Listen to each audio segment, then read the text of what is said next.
Good morning, student. Today I am going to start the remaining question of exercise 5.3 sum of an AP. Question number 11. Question number 11 क्या है बेटा? 11 आपकी book में थोड़ा सा अलग क्वेश्चन है. If the sum of first n term of AP is 4n minus n square, then what is the first term? What is the first two term? What is the second term? Similarly, find the third term, 10 term and n term. क्या कह रहा है आपके पास कि एक ऐसा सम of AP आपको दे रखा है 4n माइनस एन स्क्वायर दे रखा है. तो पहले मैं n की वैल्यू 1 रखूंगा तो s1 निकलेगा. तो ये s1 निकलेगा तो आपने वैल्यू पुट अप करी 4 इंटू 1 4 माइनस 1 का स्क्वायर 1 4 माइनस 1 3 आ गया. ऐसे आपने n की वैल्यू 2 रखी तो s2 निकल गया आपके पास. n की वैल्यू 3 रखी तो आपके पास s3 निकल गया. फिर a1 equal to s1 equal to 3. तो a1 और s1 एक ही होगा बेटा. जो a1 होगा देखो जैसे मैंने आपको एक एग्जांपल दिया ना, एक AP है 2,4,6 है तो इसका फर्स्ट टर्म क्या होगा 2 होगा और फर्स्ट टर्म का सम भी तो 2 ही होगा. मतलब किसी AP का a1 और s1 क्या होता है सेम होता है. तो यहाँ पर s1 कितना है 3 है तो यही आपका a1 भी हो जाएगा. फिर आपने a2 निकाला. a2 कैसे निकालेंगे? सम ऑफ 2 टर्म में से सम ऑफ 1 टर्म को माइनस कर देंगे तो 4 माइनस 3 आपके पास 1 आ गया. फिर आपने a3 निकाला. a3 कैसे आ गया s3 minus s2 3 minus 4 equal to -1 आ गया. तो आपके पास ये AP बन गई. अब इसमें जो भी आपको निकालना है, जैसे आपसे वो कह रहा है 10 टर्म निकाल दो तो 10 टर्म क्या हो जाएगा a प्लस 9d. a कितना आपके पास 3 plus 9 into D. Second term में से फर्स्ट टर्म को माइनस करेंगे -2 आ गया. तो 3 9 इंटू 2 माइनस का 18 हो गया. 18 में से 3 गया कितना जाएगा माइनस का 15 आ गया. और आपके पास ऐसे n टर्म निकालना है. n टर्म निकालना है तो an निकालना आपके पास ये हो जाएगा a plus n minus 1 into D. a आपके पास 3 प्लस n की जगह n ही रहेगा -1 इंटू डी. डी कितना हो जाएगा 1 माइनस 3 वही माइनस का 2 हो जाएगा.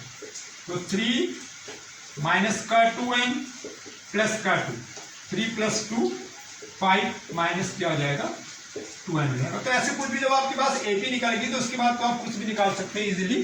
तो ये आपका क्वेश्चन नंबर आपके पास 11 था बेटा. अब आता है क्वेश्चन नंबर आपके पास नेक्स्ट क्वेश्चन आपके पास है क्वेश्चन नंबर 12 बेटा. क्वेश्चन नंबर 12 आपके पास है कि find the sum of first 40 positive integer divisible by 6 कह रहा है. First 40 positive integer divisible by 6.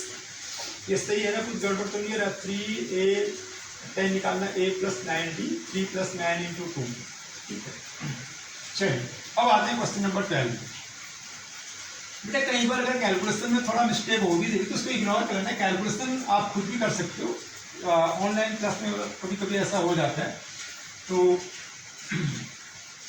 अब आपके पास क्वेश्चन नंबर 11 है. आपका उसका प्रोसीजर आपका सही होना चाहिए. प्रोसीजर आपका सही मिलेगा आपको. कैलकुलेशन थोड़ा बहुत कभी कभी होता से होगा नहीं, may be possible, sometime may be possible. Question number 12 कह रहा है. 12 आपसे कह रहा है find the sum of first 40 positive integer divisible by 6 कह रहा है. तो 6 के डिविजिबल 6 की टेबल आ जाएगी.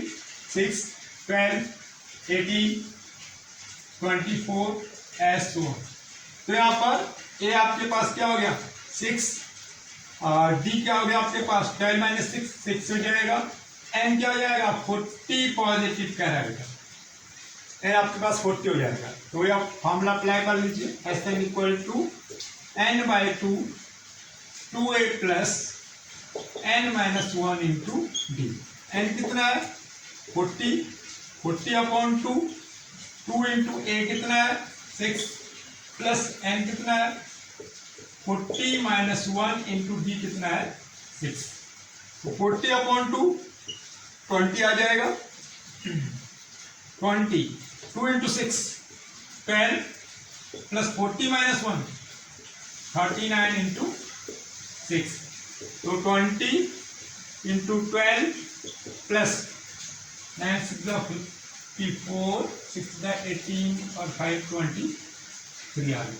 इसको प्लस करोगे तो 20 इंटू 246 आ गया। तो मल्टीप्लाई करके जो भी आपका आंसर है वो आप उसको लिख लीजिए क्वेश्चन नंबर 12 में 4920 आंसर आ गया 4920। 6 टू जा 10, 4 टू जा 6 टू जा 10, 4 टू जा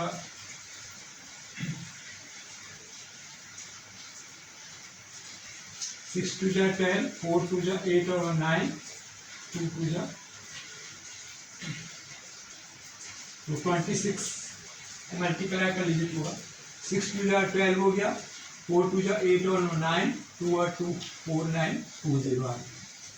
ठीक है, इसका ये आंसर आ गया 4920। क्वेश्चन नंबर 13 भी क्वेश्चन नंबर 12 की तरह ही 13 भी ऐसी है। उसमें आपसे कह रहा है find the sum of first 15 multiples of 8 का है। क्वेश्चन नंबर 13 कह रहा है find the sum of first 15 multiples of 8। 8 का मल्टीपल्स 8, 16, 24, 32 डैश डैश डैश। आप चाहते हो लास्ट टर्म में लिखते हो, लास्ट टर्म जो भी आपके पास आएगा, अदरवाइज इसको आप SN equal to n/2 2a plus n-1 into D.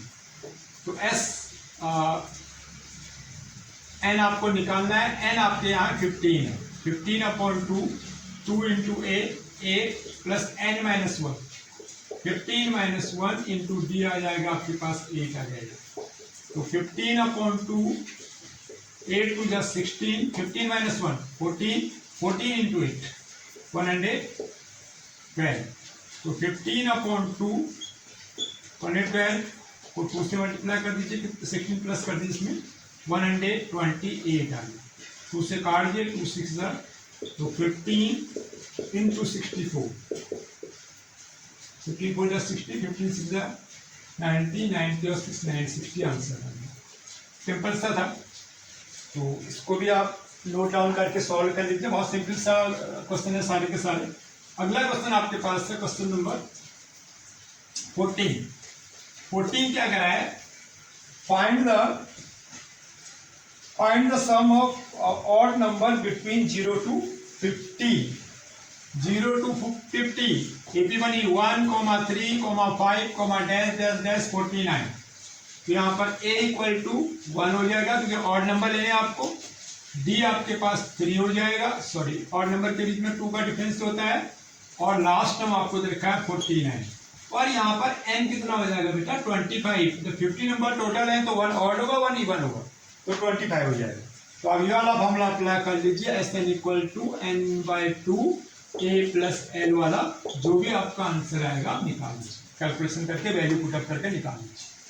Question number अगला आपके पास है 15 आपके पास है कि कुछ इस टाइप से कि एक कॉन्ट्रैक्टर है, कॉन्ट्रैक्टर किसी भी वर्क को करने का कॉन्ट्रैक्ट लेता है, दैट मीन्स आप ठेकेदार भी कहते हैं। उसने किसी भी काम को करने का कॉन्ट्रैक्ट लिया। अब वो ये कह रहा है कि उसका ये एग्रीमेंट हुआ कि अगर वो 1 डेज वर्क डिले करता है तो उसको 200 रुपीज पेनल्टी पड़ेगी। तो अगर 1 डेज कर रहा है 200, फिर फर्दर रिमेनिंग पे 250, फिर 300 एस सो ऑन, आपकी ये AP बन गई। A इक्वल टू कितना आ गया 200, D कितना आ गया 50, और total number of days contractor question में लिखा है कि वो 30 डेज आपका वर्क लेट करता है। तो SN equal to n/2 2a plus n-1 into D. n कितना है 200/2, सॉरी n कितना है 30 डेज लेट कर रहा हूँ।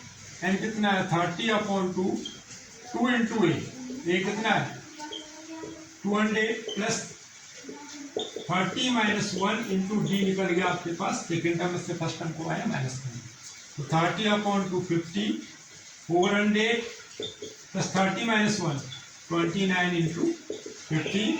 इसको जो भी आप सॉल्व करेंगे वो आपका आंसर हो जाएगा। तो सॉल्व करके जो आपका आंसर आ रहा है 27750 आप सॉल्व कर लेंगे।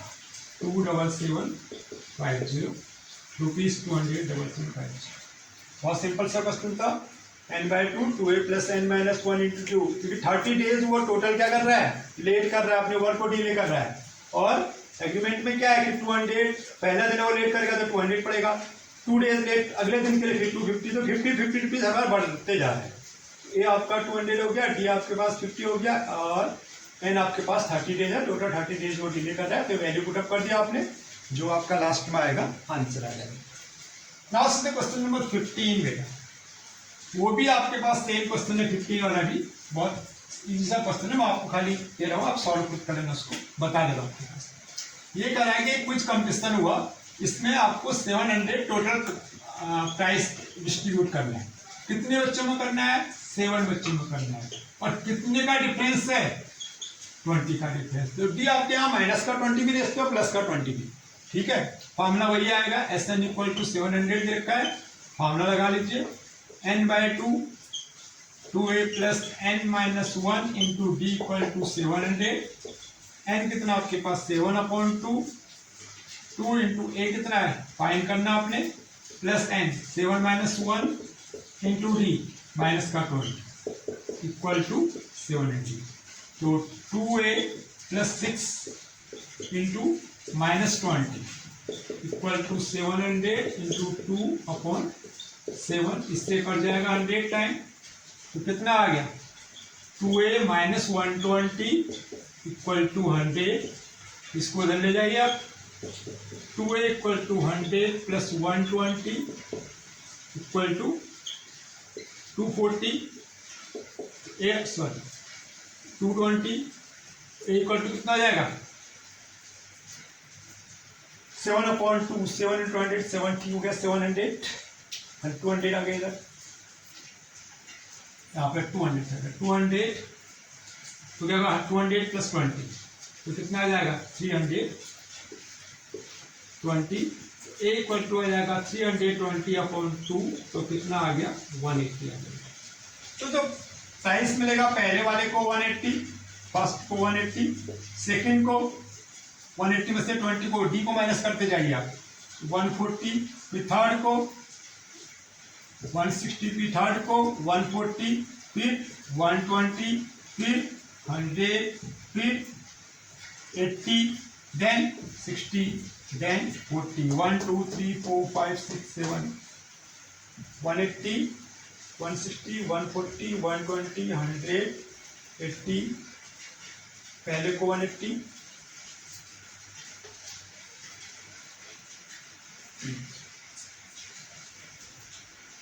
(200 + 120) 320 आ गया, 320 को 2 से डिवाइड कीजिए,